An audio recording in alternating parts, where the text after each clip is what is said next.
Hello, I'm from the University of Amsterdam. I'm a researcher. I was curious about the incentives to become a data champion. So you said networking and your reputation as a scientist, but do you think it's enough? Perhaps since Shalini is not there, I can try to answer the question. I think it's an important point, is it enough, is it not enough? I think there has been lots of discussion, as Dani already said, and Yasmin asked the question, Ideally, I think we would change the whole reward system in academia, because in a way, if we care about reproducible research, and that's what we would like to see researchers doing, shouldn't we be rewarding them for doing reproducible research instead of the number of high impact factor papers that are published? So in a way, no, I don't think it's enough. I think we should be all aiming to change the whole reward system. But I think what we are trying to do here is slightly different types of rewards. In a way, there are already plenty of researchers, and for example, some of the examples of the good researchers doing reproducible research you can see here, they become data stewards. There are many other researchers that we know that data stewards have identified while talking to the research community who are already doing good research data practices, and in a way they don't need other motivation. They are already doing the right thing and they will continue doing the right thing. Our purpose with the Data Champions program is to more create a community and show these people, yes, we appreciate what you're doing. We would like to continue doing this. Please make sure that other people from your own community can really recognize your efforts. So it's more like an add-on bonus. We don't think, that probably somebody who doesn't care about reproducible research would suddenly start doing because they want to be a data champion. It's more a matter of recognizing those that already are doing the right thing and, peer-to-peer support, as Shalini explained. I think that works much better, to be inspired by colleagues other than people who would preach and tell you what to do. Other questions? Yeah. Thank you very much. Very interesting cases. Actually, my question is a little bit, I don't know if it is simple or long. I would like to know that who is data stewardship? What's the skill set of data stewardship? So, because we first heard that there are huge demand but little supply. So how you can describe this profession? Well, it is very normal actually that it's really difficult to grasp. I will be honest. So I started working on 1st of March, and what I thought I understood the role before I started, and when I started working it was something way different. I mean, not way different, but it was much more than what I thought it was. So what to say? I mean, we are persons who have research experience, therefore we are quite familiar with the problems. The data stores, as you have seen, half of the researchers don't back up their data. I also didn't during my PhD because there was no guidance about that. I thought I'm doing a good system. I had an external drive and a copy of that external drive. And you already have a very practical problem there. So that's one of the very basic issues, but it's a very serious issue. And if you think about one other thing actually it's really important to mention is that, so with the fair data principles that the founders are asking researchers to comply with, this is new for everyone. It's also new for me. I mean, I find out that I wasn't doing fair research during my PhD because I didn't regularly back up my data and I maybe didn't always document it as well as I should. But another point which is very new for people, how you're going to make that data reusable. Because you see at this moment, for a lot of people, it is a very new thing, the idea of publishing a data set.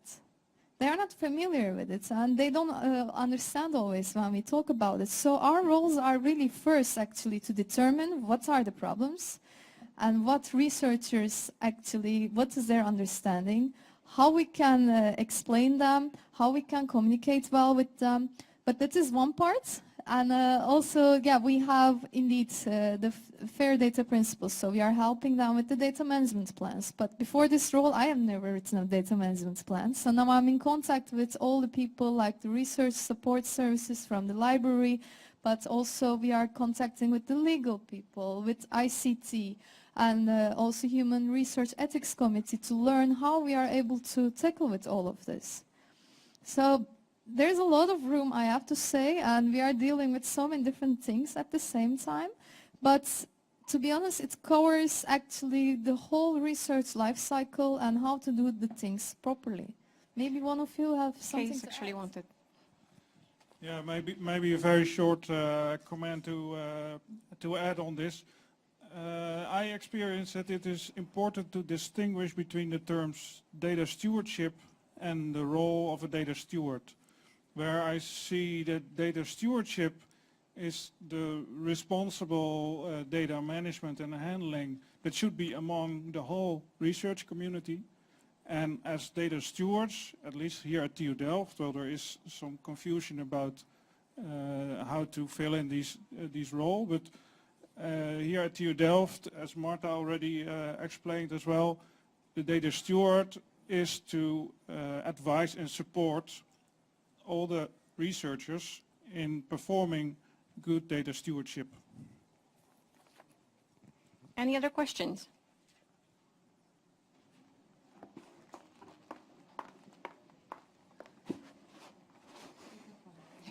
Hello everybody, thank you a lot for all your presentations and the case studies you gave.